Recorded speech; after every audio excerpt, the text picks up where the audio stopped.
What's up, guys? This is Sean and welcome to another episode of the iherng podcast. And in this episode of Asking Sean, we will be addressing a question from Fui Jin Bong. Hi Sean, first of all, congratulations on the 10k subscription.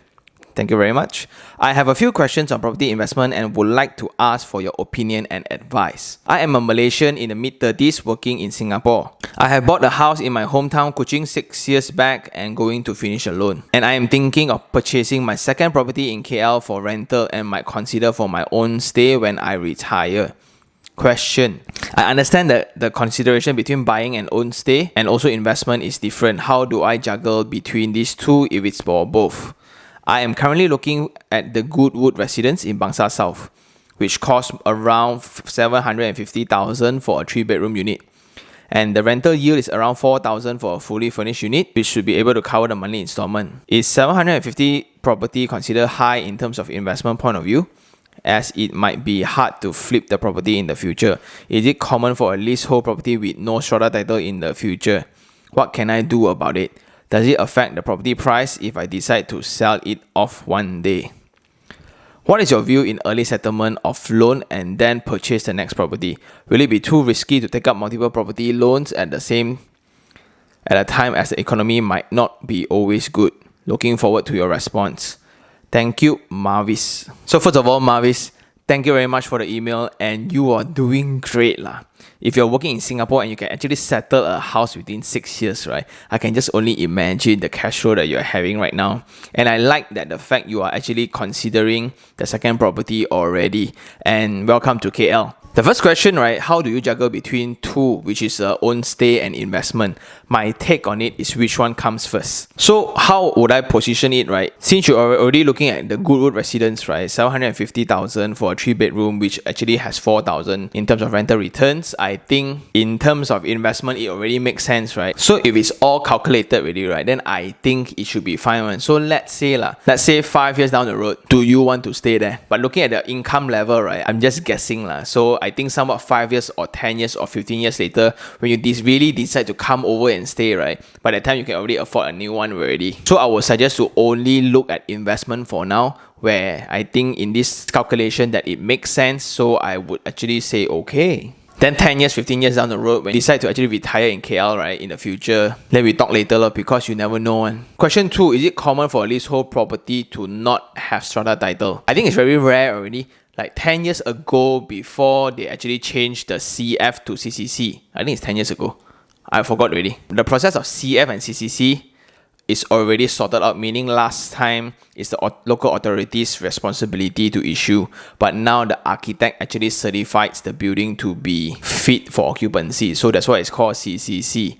And for your information also, local authorities enforce this rule, which is called the SIFUS, SIFUS. So it's a submission, right, to clearly designate and produce all the strata title drawings and documentation while you choose to develop it. Because the whole direction of the local authority, right, is to actually issue the VP of the property along with your strata title. So it's no longer a separate process, because last time when I hand over the building to you, then only I get a surveyor to come in and redraw and reissue and wait another 3 to 4 years later, only you need to pay your MOT and only the strata title is issued. But for new buildings now, I don't think there's any concern of a new high-rise building without strata title already, because it's actually a requirement when you apply for your building plan approval. Let's say if really there's no strata title and really if one day there's no strata title to your property, right, I think there's a practice of selling it and transacting it already. There's a document called the power of attorney, the PA. So the power of attorney means that you need to get the consent of the master title owner. Let's dial back a little bit. So let's say there's an apartment. The apartment actually sits on a piece of land, and that land has one title. Let's call it the master title.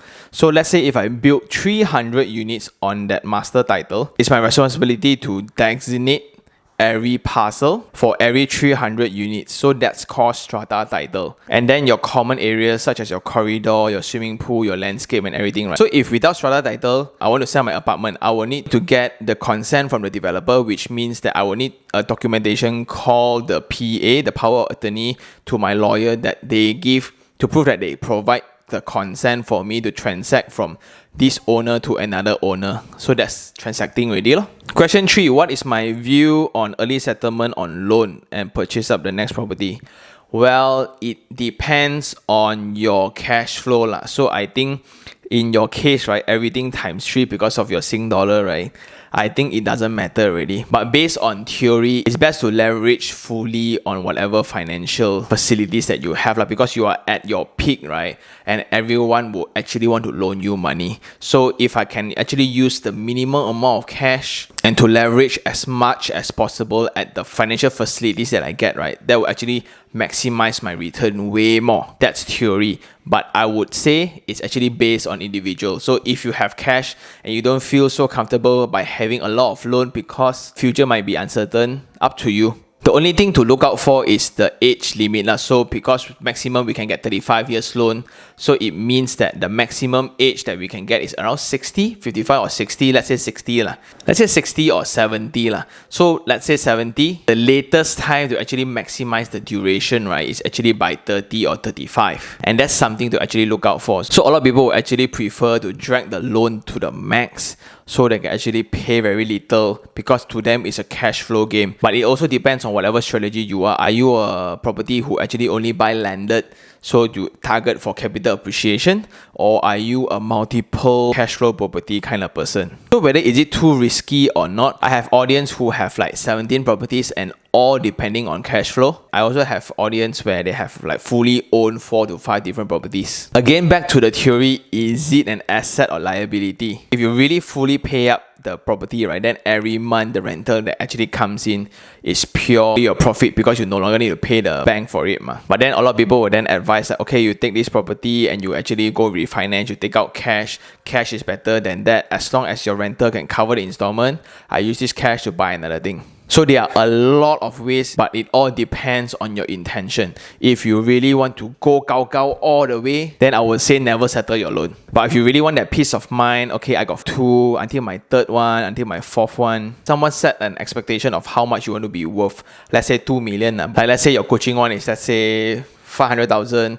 And this one you want to go for 750, so you're around 1.2 million already. So now the coaching one, which is almost settled, you can somewhat refinance it. And based on your rental or is it for own stay, right, you get that capital to actually put into this one, the 750 one. Then how much cash flow you still have, you go and buy another new one and you keep rolling. So I think that's a whole different conversation for another day. But what you need to decide is actually what is your ideal lifestyle, what is happiness to you. Because sometimes if you invest, right, a lot of people like the thrill of, oh yo, this one cannot cover, what can I do, what can I fully furnish and things like that. But some people will find it very, very stressful just by talking to tenants. So I think that's all, Mavis. In conclusion, right, I think you are doing great, excellent. I think you are like, wow, I'm so envious about you having a property actually fully paid. Whew. But coming back to the ending, right, it really is, it's actually very easy to compare yourself with other people in terms of investment portfolios or investment strategy, because sometimes it sounds really cool. Hey, I want to be that property guru. I got like 5 or 7 properties, right? Because you want to compare and stuff. But what I really truly believe, right, is to actually pursue happiness. What's that ideal lifestyle that you want? Do you want a lot of hassle of managing tenants?